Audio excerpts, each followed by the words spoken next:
Thank you, Dr. Tonya Breland and Dr. Erika Leak. We know that y'all have a busy schedule. Thank y'all for joining the show and sharing a little bit of information about what got you into the business that you're in today. I think it's going to be a very good show and bless a lot of people who's going to be watching this to get them excited. Don't you think? Yes, and I'm excited because we got to work with you for the last 2 years and helping you, work that brand and getting it all together and on different platforms. So we'd love to hear how you got started.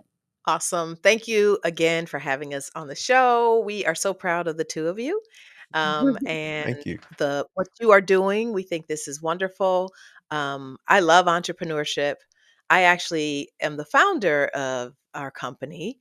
Erica joined me in 2021 and well, I guess legally in 2022. Yeah.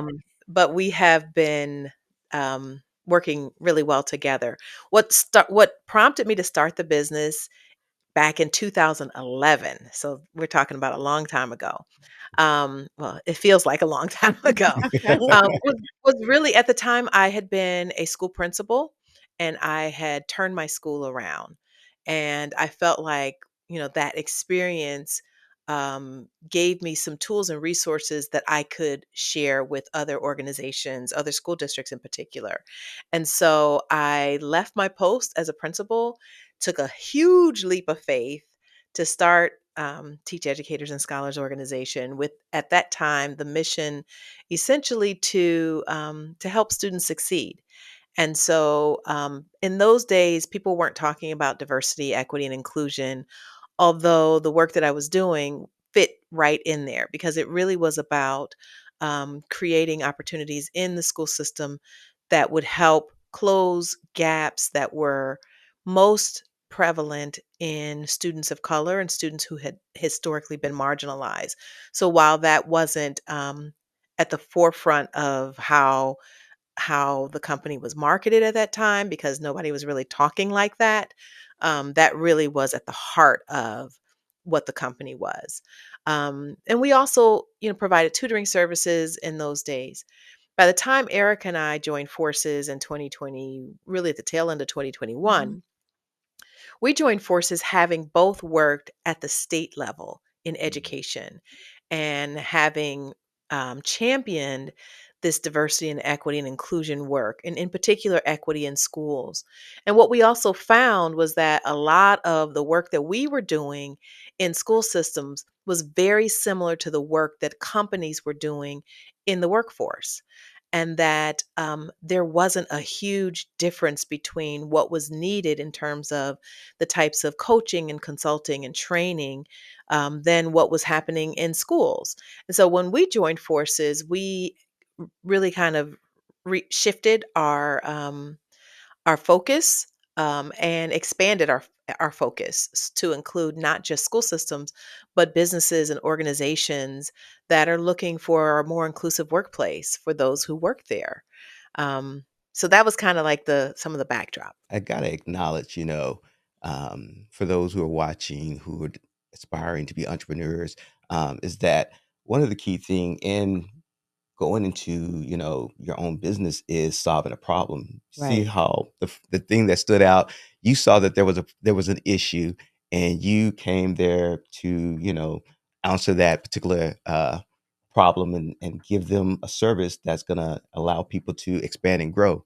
And a lot of the Right. ideals that when starting a business, you can actually find those in your workplace. You see the open hose, Yep.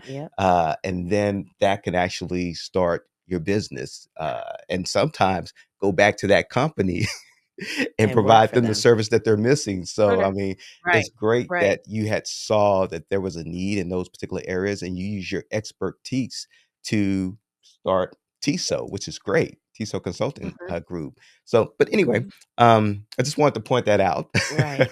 What are some of the biggest challenges you faced during the initial stage of setting up your business? Just one. um, Choose that one. there were there What were were a lot of some? challenges. Yeah, so I will say starting out, the biggest challenge was I knew nothing about business. I knew Mm, Right. everything about, the The service I work. wanted to provide, right, but I knew nothing about business. Mm, And I will say, because I see this as really like part testimony, after that first year, the business was failing miserably. So much so that my house went into foreclosure. And it freaked me out. And I remember when I got that foreclosure letter, sitting on the side of the bed, bawling. And my husband, who is a man of faith, said these words to me: "You have to look at what's in your faith, not what's in your face." mm, And that was powerful. And so I realized that, okay, I don't know what I'm doing. When it comes to business, I need to learn.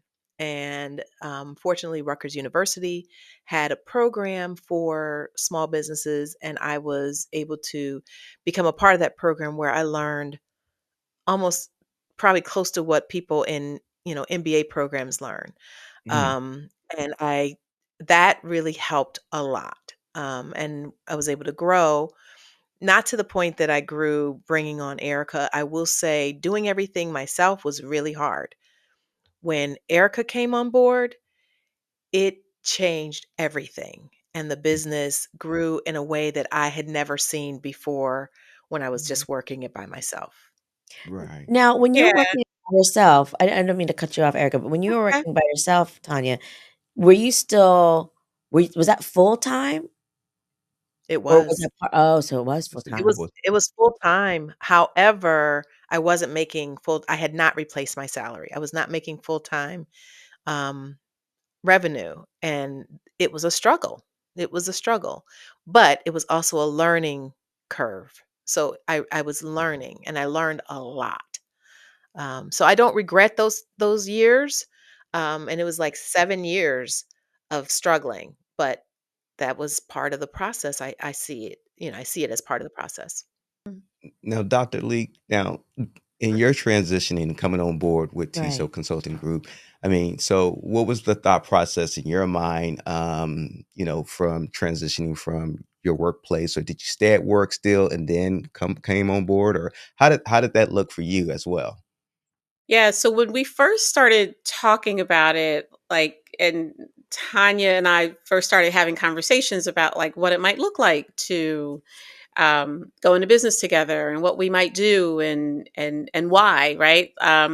It really started out of James. You talked about like kind of identifying a problem. We were talking Hmm. about the problem that we had identified and how the sort of the enterprise at that time for which we worked for the state, really didn't have not only the capacity, but it was like they didn't really see the role as sort of going as deep into helping address issues of equity in terms of where we wanted to go with it. So but when I first started with her, no, I still had my full time job. Tanya talked about, sort of when she was, she had not replaced her salary, and I will be honest, I would love to say that, we had this wonderful conversation, and that just fueled, my desire to go into business, and but that wasn't, I had at the time I had two kids who were going into college, one who was just coming out, and in addition to needing to pay the mortgage and eat, and so um, yeah, so no, so in the beginning, I did not sort of like, well, let me just step out on faith, and I love all of those phrases, and I love that, but for me, the stepping out on faith was, let me just have this conversation with her. I can start it. And I did the work at the state, like, can I start this while I'm still working for the state? And the answer was yes. And they, there were some boundaries, and that was okay. But then, as we started, working together, and as we started, working with clients, you know, I had a conversation with my husband, and we were like, okay, this can happen. We can do this. And then, as Tanya said, early 2022, I was full time with TESO.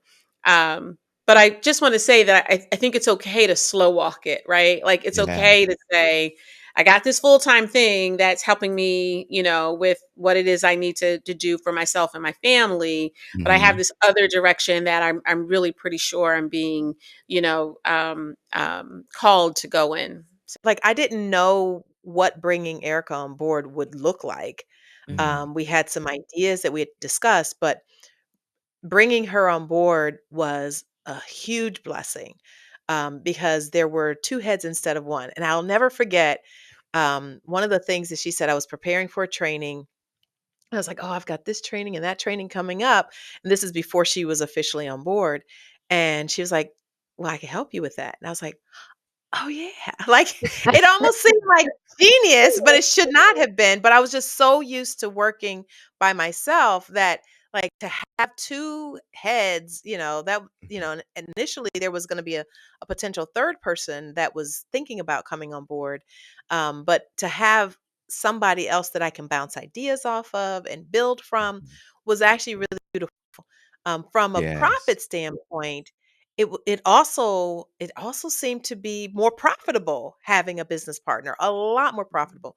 But I will say this about business partners, because not every business partner is for you, but Mhm. this one Right. is absolutely for me. Like, Right. Yeah. it's like we gel like Yeah. this, Mm-hmm. like Yeah. God put Yeah. us together. And and just hearing the both of you talk about just the slow walk to start the business, right? Right. That's important because a lot of people think that you have this bright ideal and hey, I know I can solve this problem. I'm going to start a business and everything's just going to be gravy. As they say, build it, they come, but they don't tell you that build it, they come. It takes some time, Right. Yeah, yeah, and It's yeah. not so overnight. yeah, and it sounds like a lot of sacrifice had to be made, Mhm. and we've heard the term, you want something you never had, you got to do stuff you never done, That's and Right. it right. really requires that as a business person to doing something that you wouldn't normally do, that you got to fit into your already busy schedule to make work, make that dream come true. And so talk about some of the things that the average person don't realize, that behind the door you may look at the websites and see you at different speaking engagement, but what are some of the sacrifices that were required to Get to that get where point. you're at now? Mhm. Mhm. Okay, sacrifices. So, time, Time. time. Yep. Time's a big thing. So I'm a huge believer in that quality time with your family, and Mhm. probably quantity too, right? So Mhm. Mm. we had, our children were very active in sports and school and like all these different things, church and the community, and so I wanted to be a part of that. I wanted to make sure they got there and attend all their. So when they were younger, I don't know that I could have done TESO. I don't know that I could have been a full-time business owner with TESO. So what I realized was once I started with TESO, the boundaries of time had to be relaxed. So it was no longer like my school day at when I was a teacher ended, at like 3:15, 3:30. Like I could say, okay, I'm going to go home. And not that in great papers or whatever, but there were some really hard and fast boundaries around work. Same thing with the state, hard and fast boundaries around the time. When you do this on your own, when you are, own, running and owning and all the filing, and you answer the phones and you send back the messages for the emails and you respond to requests, like all of that takes time, and you don't have the luxury of sort of those boundaries. So I will say for me, one of the big sacrifices was what I had previously protected. Very, very, I had very strict boundaries around my time. I couldn't do that with TESO, but that was okay because my kids were older, right? And so they had driver's licenses and that kind of thing, but they didn't quite need me in the way that they did when they were younger. So I will say for me that one of the big sacrifices was time. Yeah, that makes Okay. sense Yeah. because, like, Yeah. I think that's where we're kind of at right now Mhm. too. Like, we have Mhm. a Mhm. 18 and a 12-year-old, but the 12-year-old, he's getting in that independent Yeah. mode. So we get Right. that, and then actually being both a full-time business owners, Yeah. we're flexible with the projects that we can Yeah. take on. Like you Yeah. say, even Mhm. Yep. today, like recording the podcast, like we Mhm. can schedule that in. But that wasn't Yeah. always so Mhm. too That wasn't, because, yeah, I mean, when we started our Mm. company in 2008, we were both working full both. time, and then eventually my wife became full time with the business, but I was still Mm. working until And it raising Mm. kids, made the sense babies. that I could transition. And in fact, my first business plan I shared with a friend to implement, and he was pretty much my guinea pig to Mm. to see if it could work because he had no children. So and Right. it went well for him. So I said to myself, well, it can work, Yeah. So Yeah. Right. but Dr. Breland, how about yourself though, in terms of Yeah. Sacrifice. sacrifice? So I would say time, but differently. So I felt like Hmm. Mm. there was greater flexibility with my time because the role that I had when working for the state, I had no time. Mm. And I didn't have the same boundaries. I didn't have the luxury of having the same boundaries. Like I literally was working into the evening almost every day. Mm. So this was different because it was mine, it was ours. I could, it's the stuff that I'm most passionate about. So that made time, although it still, went into the evenings or can go into the evenings even now, it doesn't feel like the same because it's for us, it's Yeah. our business, it's something that we're Right. building. I would say one of the biggest sacrifices is the predictability of income. Mm. So, like I'm fortunate that my husband has really good insurance and same with Erica's husband. So health insurance wasn't a challenge, but for some business owners that might be a challenge when they go full time.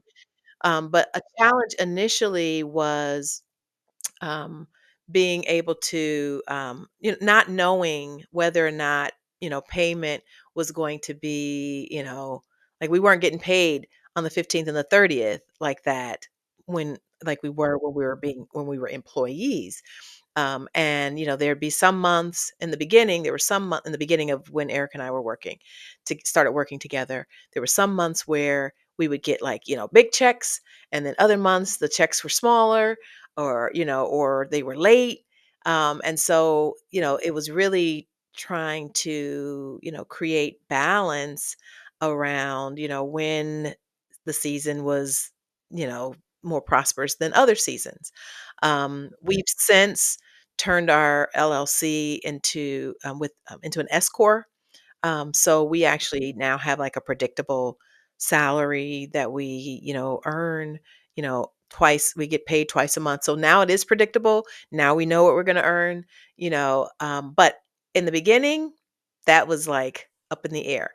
The other thing is, even being in that position, what is always uncertain is whether or not we're going to have enough clients, moving into the future.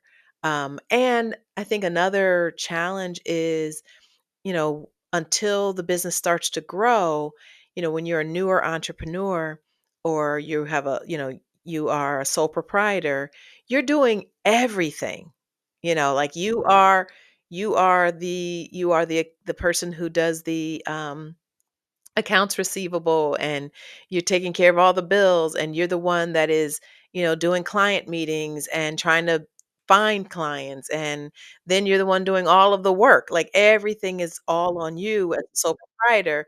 Bringing on Erica was like, okay, I can divide this into two, so we're both doing it, but every role that had to be fulfilled in the organization had to be fulfilled with the two of us until we started bringing on um, employees. And then when you have employees, then you have to make sure you can pay those employees and that you've got enough income revenue coming in to be able to pay them.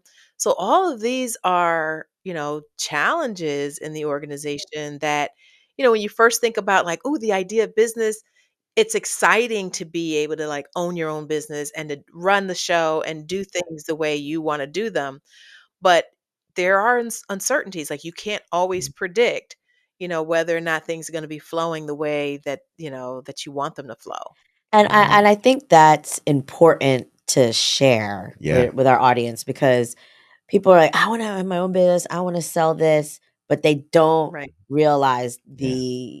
like you said, the Yeah. predictability, the Yeah. unpredictability. Yeah, the ideal Right. of starting a business is beautiful and refreshing. And you envision seeing Mhm. yourself, well, I'm working for myself, I'm my own boss. But the strings behind it, is this is what people need to really hear. The Yeah. truth Right. about running a business. It's not for what's the as they say The faint for the of weak heart. hearted. Yeah. Yeah. All Yeah. these Right. quotes. Because you really gotta have a good network system behind Yep. you, a good Yes. support system. Yeah. Just as you said earlier that, you needed to bring someone on, which was Dr. Leak, whereas you need help. So Right. doing a business is always requiring that you're gonna have to work with people.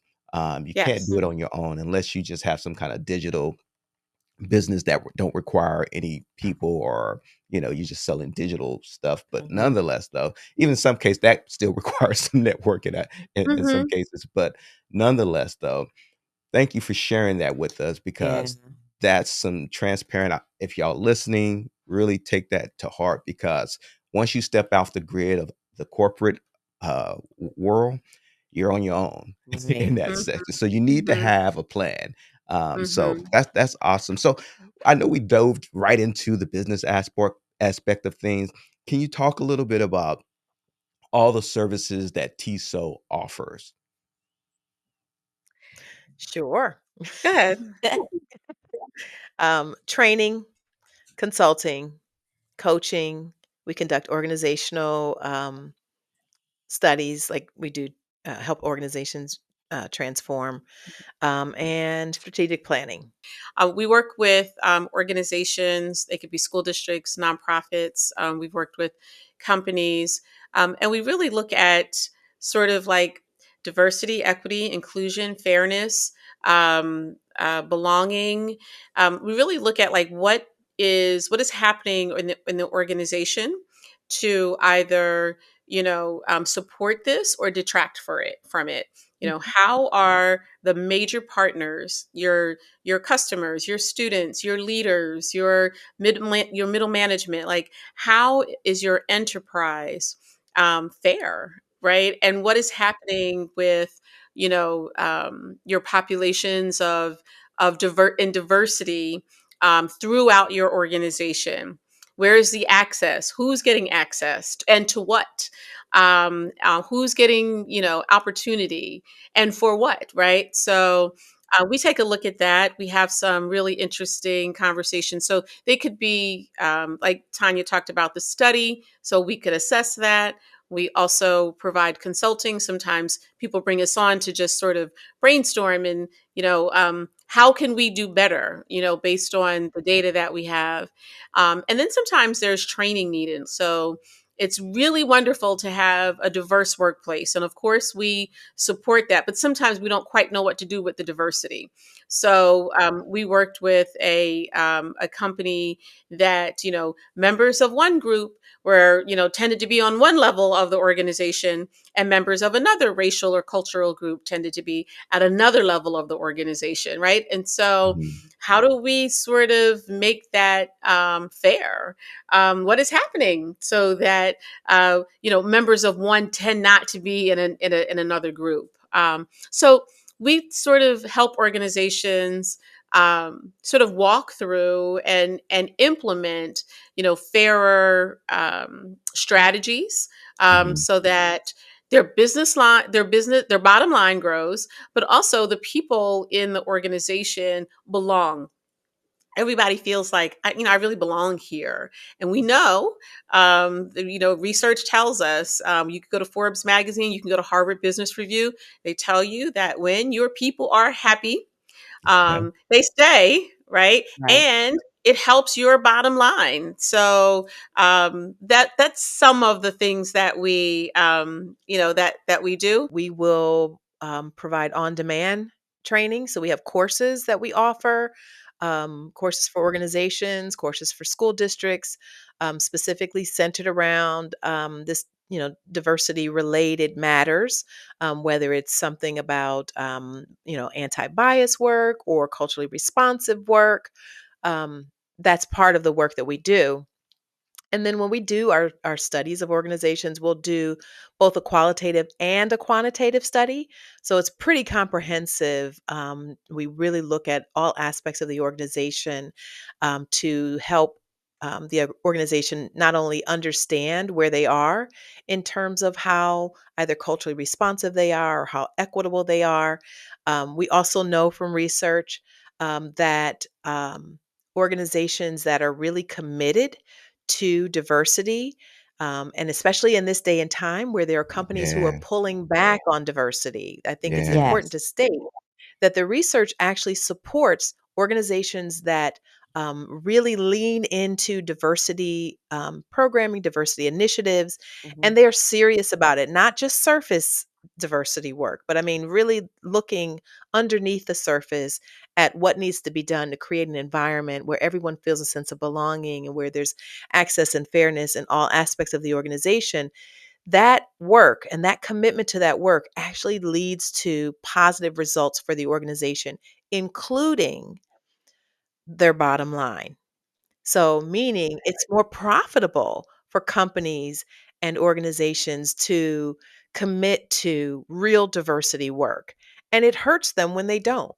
And so, we are really about helping those organizations just kind of hone in on what their priorities are and helping them to assess where they are, and then helping to build capacity.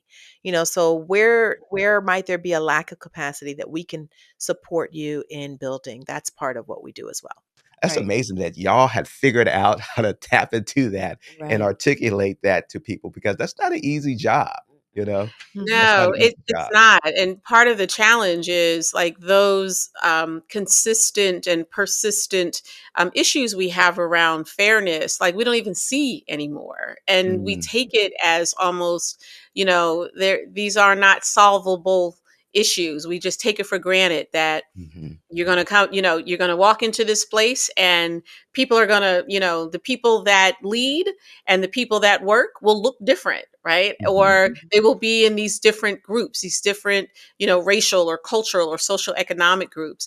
Like we don't Yeah, even see it anymore. And yeah, so, I think part of the challenge is because we don't see it anymore, because, we don't talk, because we really haven't given ourselves in this society permission to talk openly and freely about race, right? yeah, Right. And people Right. get uncomfortable, so they don't want to talk about it, and everything's fine, I don't see color, like, that kind of thing. Mhm. And what we know is that that doesn't fix our issues around fairness, access, and opportunity. That doesn't fix it if you don't talk about it. Talk a little Mhm. bit about the online training and your book as well. Yeah, so the online training is through, you can go to TESOinstitute.com. Okay. So we have an online training that we can get human resources credits, SHRM credits. And it's really about sort of like, what we call the big bias breakup, right? So Mhm. what does it look like really because there have been a lot of texts and a lot of videos and, a lot of lectures about bias, so we know what it is, but then what does it look like to reflect and separate ourselves from our bias and to be really very honest about it. So that online training is available. We Mhm. also have on-demand trainings for teachers. Really looking to we talk a lot in our trainings about culturally responsive education, right? So what does it look like for me to be a culturally responsive teacher in science or, English language arts or in, an elective? So we have those on demand trainings as well, and we Mhm. have found that to be, really it supports accessibility. So teachers are able to find through the teacher portion, they're able to find not only instruction but also materials that will help them implement culture responsive pedagogy. There are materials available also for the breaking up with bias course that individuals can take advantage of, and we encourage you to do so. Wow, Mhm. wow. And Yeah. and Dr. Breland, if you can talk a little bit about the book. Absolutely. Well, I'll just grab it. So Eric and I are really excited because we published our first, well, actually, we did an ebook. An ebook was actually for um, corporations and companies looking at bias and belonging in the workplace. So that is an ebook, so I don't have like a physical copy.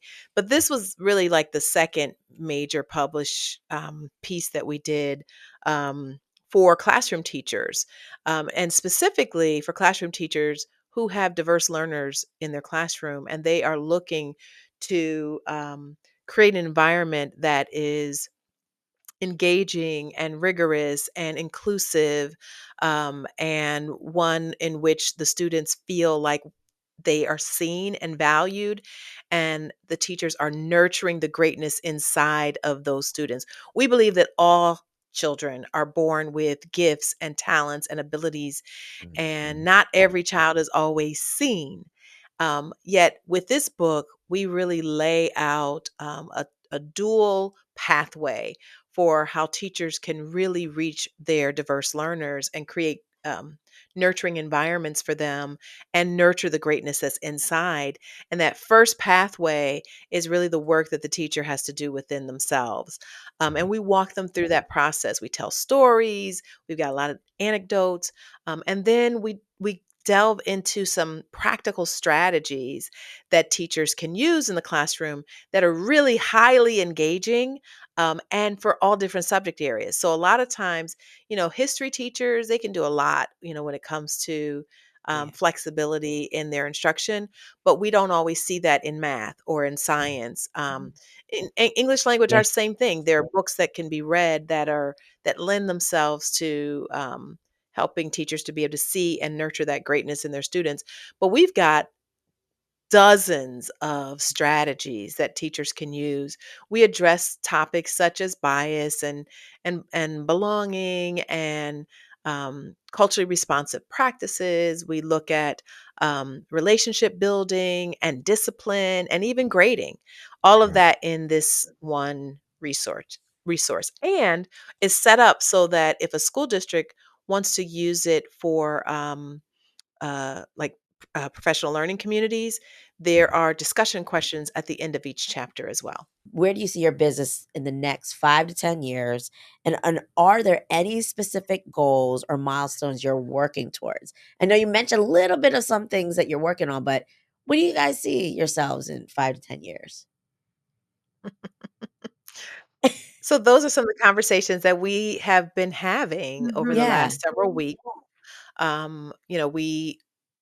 We asked ourselves the question, if we were being honored, say by, you know, the White House 5 Mhm. years or 10 years from now, what would we be being honored for?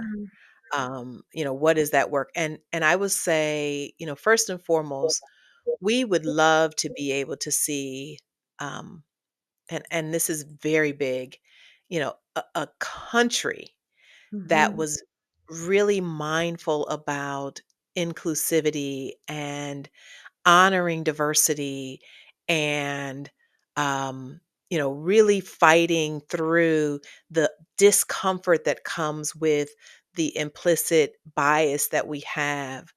I would love to be at the forefront of that kind of transformation in our country, even with people's mindsets. And that's hard work because it's heart work, to get people to think differently about how they view groups that are not like them and how Mhm. they Mhm. view people who are different. We're Mhm. not taught in our society to honor differences and to appreciate differences. We gravitate towards sameness, but it's Mhm. those differences and the way that we honor and respect differences that make a difference in um, how we engage with one another and how we show up for one another. Like that seems really huge, and big, and it's very big for Mhm. us. But if our work can make the kind of impact that changes society, then I feel like we are doing what we are called to do. Mhm. So, can you tell us how, if a school is looking to have better statistics of graduation and children Mhm. staying in school, if a business is looking to keep employees and not have high turnovers, how can they get in contact with you and have a consultation with you TESO Consulting Group and to come to their schools or business establishments? So they can email us at Hmm. info@TESO, TESO consultinggroup.org, or they can go to our website, www.tesoconsulting.org, or they can call us at 609-891 TESO. That's 8376. So for the courses, you can go to TESOinstitute.com and you can find our catalog of courses. For the book, you can go to our website, TESO consultinggroup.org. We just want to say thank you so much for joining us at BizTalk UnLocked with James and April Ward. And we're Yeah. so grateful for you to be on our show. Yes, thank y'all so Thank much. you so much. Thank you Thank for you the so invitation. This has been great. Absolutely. Awesome. Absolutely. Thank you so much. This episode is sponsored by FrontrunnerNewJersey.com, your digital publication that covers South Jersey, and Fruition Life Media, preserving family legacies through video tributes, and Creative Content on Demand, your multimedia marketing company for all businesses.